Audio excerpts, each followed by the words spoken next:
15 mart 2026-cı tarixində keçirilən buraxılış imtahanında istifadə olunan mətnimiz İntiqam alovu adlı mətnimizdir. Mətnimizdə İsrafil ağa var, Molazal uşaqlı tayfası və İsrafil ağanın tayfası var. Bundan əlavə Gülnaz ana və onun övladından tanışılır. Birbaşa biz keçək cavablarımıza. 41-ci sual. Mətnə əsasən uyğun fikirlər istəyir bizdən.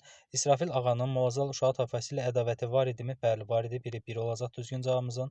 Məqsədinə çatdıqdan sonra da İsrafil ağanın intiqam hissi artırdımı? Bəli, onları düzdür. Sürgün etdirmişdi, amma yenə intiqam hissi var idi. Əsərin adı da İntiqam alovudur. Ona görə cavabımızın biri 1, biri 3 olacaq. 5 yanlış fikirdir. Hökumətin Molazal uşağı tayfasına başqa kəndə sürgün etmək məsələsində İsrafil ağaya dəstək olması, Gülnaz ananın tayfa nümayəndələrini düşmənin cavab məktubundan çəkindirməsi.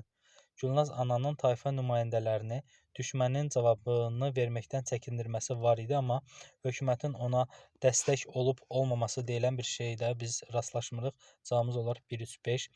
40-cı sual bizdən altından xətt çəkilmişi istəyir. Birinci abzasın sonuncu cümləsinə baxın.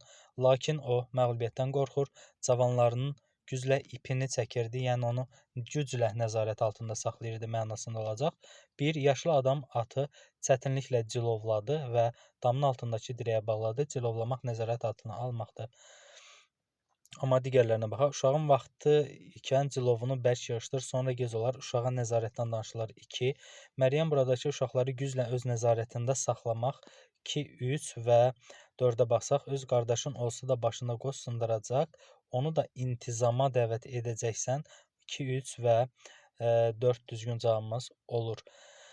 40-cı suala baxırıq. Molazal uşağı tayfası vaxtilə İsrafil ağaya qarşı çıxmışdır. Molazal uşağı tayfası qadınları döyüşkəndir. B doğru cavabdır. Burada 1-ə B mütləqdir. Sonra hər iki tayfada sözü keçən adamlar var idimi? Bəli, 1-ə B-dir, 2-yə E, 3-ə AC olacaq. 44-cü sual. Mətndə Gülnazın nitqi əsasında onunla bağlı hansı qənaətə gələ bilərik? Çox əzablar görmüşdü. Bəli, deyir ki, mən çox məşəqqətlərdən keçmişəm, balalarım. Dünyada gözlərimlə od üfürmüşəm. 1-i 1. Düşmənə münasibətdə soyuqqanlı olmağı məsləhət görür. Bəli, səbir lazımdır deyir. 1-i 2, 1-i 2. Uzaqgörənliklə vəziyyəti dəyərləndirə bilir. 1 isə 4 olacaq. Yəni C variantı.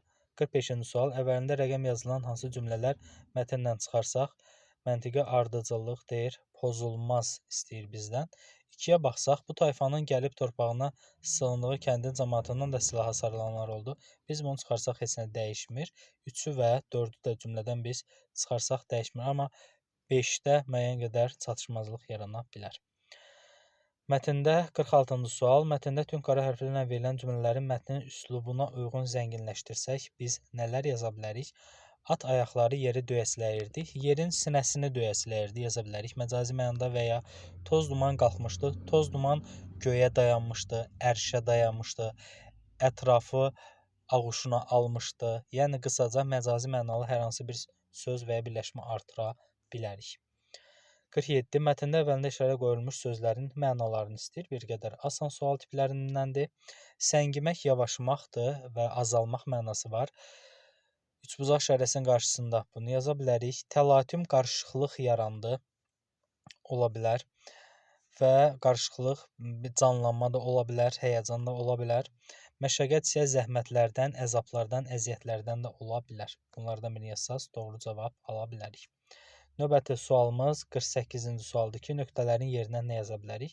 Mətnin adı intiqamla bağlı olduğuna görə biz birə məsələn intiqam hissi yaza bilərik ki, məsələn bir tərəfdən intiqam hissi, digər tərəfdən isə məğlubiyyət hissi onu dələ edirdi. Yəni intiqam, qisasla bağlı olanlar və məğlubiyyətlə bağlı olanlar cavablar düzgün qəbul ediləcək. Və mətnə əsasən cədvəli tamamlayın. 49-cu sualda çox güman ki, müddəa və faktdan söhbət gedə bilər.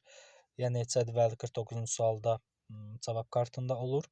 50-ci sual mətndə İsrafil ağa obrazı əsasında yenə cədvəl istəyir bizdən. İsrafil ağanın xarakterindən olsa intiqamçı obrazdır, qisasçı obrazdır. Hiləgər yaza bilərik, hilə işlədir və onu sübut edən mətndən hər hansı bir faktları yaza bilərik.